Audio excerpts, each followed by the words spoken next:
When it comes to a path to citizenship, all right, you fall short of that. That's not, right. You want legal residency, yep. But you want people to admit they've committed a crime by coming here illegally, to pay back taxes, pay some fines, but you do not want to offer them a path to citizenship.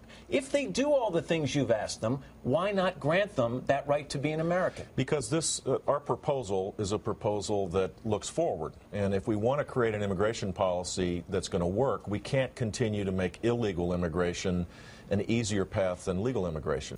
Governor, just to clarify on the important point of a path to citizenship, if there was a piece of legislation that had a pathway to citizenship, people came here illegally, eligible to become citizens without touching back in their home countries, would you support that? I would support it if it didn't create an incentive for people to come illegally at the expense of coming legally. That's Jeb Bush. You remember him, former Florida governor, brother of a president, son of a president, sending mixed messages this week on where he stands on immigration, specifically on a path to citizenship for illegal immigrants. His new book, Immigration Wars, penned with the help of Clint Bollock, came out today, the very day that he contradicted his own stance on a path to citizenship. In the book, he and his co-author write, it's absolutely vital to the integrity of our immigration system that actions have consequences, in this case, that those who violated the law can remain but cannot obtain the cherished fruits of citizenship. To do otherwise would signal that people who circumvent the system can still obtain the full benefits of American citizenship. That statement stands in direct contrast not only to his previously stated positions, but also to his currently stated positions. Apparent schizophrenia on the issue, in some measure, speaks to the Republican Party's own rapidly changing opinions on immigration. Bush wrote this book before Republicans and Democrats started working together on comprehensive immigration reform. As Seth Reinhardt of the National Journal wrote, Bush's party moved a lot faster than the book publishing world. He wrote the book when Mitt Romney, as the leader of his party, was espousing a conservative immigration policy, and now things have changed. Things apparently changing every single day. But let's cut to the chase on all of this, because you hear from a lot of Republicans that we need to rethink our position on immigration law. Do you think that's because they literally have a change of belief in how we should, how we should allow immigrants into the country, or is this purely a political motivation because we need more votes because we got beat 70-30 in the, in the Latino voting category in the last election? Anybody want to? I'll go first. Go. The latter. I mean, what we're watching with Governor Bush is exactly what's wrong with American politics. So you use the word schizophrenia. I'm going to try. What? You just spent time beating people up for not budging on the budget. Right. Now the guy budgets on immigration, and he's bad too. Okay, now you don't like anybody. Okay, wait. I like you. Well, okay. Most of the time. I withdraw my statement. You don't like anybody but me. I like the D. All right, there's two.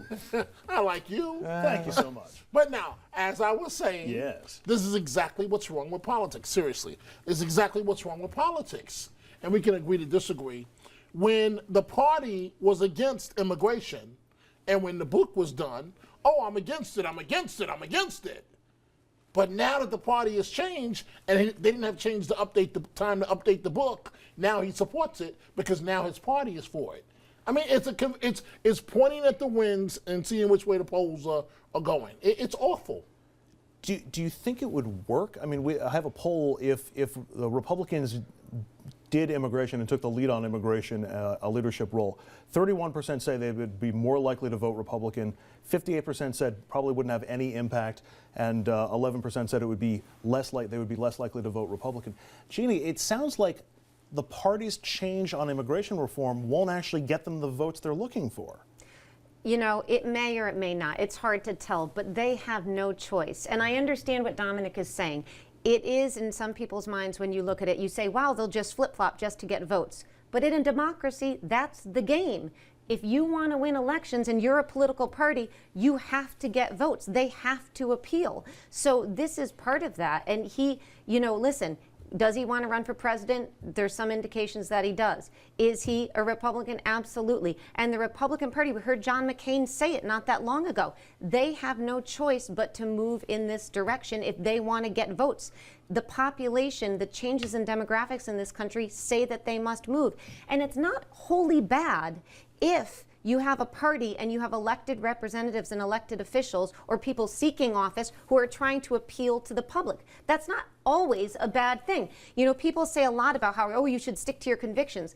Should you stick to those convictions when the people that you're supposed to be representing don't believe those? Yes, so if they're convictions. But if they're policies, you can adapt. There's a difference between principles and policies.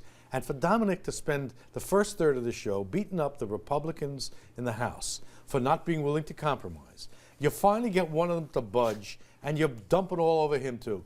Dominic, you can't have it both ways. No, but you can't be a phony. You can't be a meaning Governor Bush. I don't know if Governor Bush is a phony or not. I don't know what his motives are. One of the things I hate about you people, journalists, I add quickly, is that you're prepared to speculate on people's motives. You don't know my motives. You don't know Jeb Bush's motives. But let me take motives out of this, because I was thinking back to the Civil Rights Movement and the Civil Rights Act in the 60s. One party took the lead in pushing for that, and near as I can tell, there seems to be a split in terms of African American vote in this country right now. It's the memories, just because the policies of one party may change, the memories still linger, correct? I mean, people have a long memory. I think one of the other ways to say that is that 11% that are less likely to vote, those are all the people who vote in the Republican primaries. And there, the line that these guys are trying to walk is find a way to appeal more intelligently to the mass of American voters without having to face primary defeat after primary defeat. But just to agree with my friend Dominic, I disagree with you on this. This is not about compromise. They are not compromising on a position. Oh, you spend, give me a little tax increases, I'll give you a little spending cuts. They are blatantly appealing to the vote. That's what they are doing. I have no problem with that, but I don't think it is about compromise. They are not compromising with anybody to make a policy. They are appealing to people that they want to bring in the umbrella of their party. I don't think that's a bad thing. One man's but in his compromise is another woman's folding. Sure. In his defense, I can see a distinction between that and what you're talking about in terms of, I was backing you. I know, I'm sorry. We had a breakthrough moment. It's all sorry.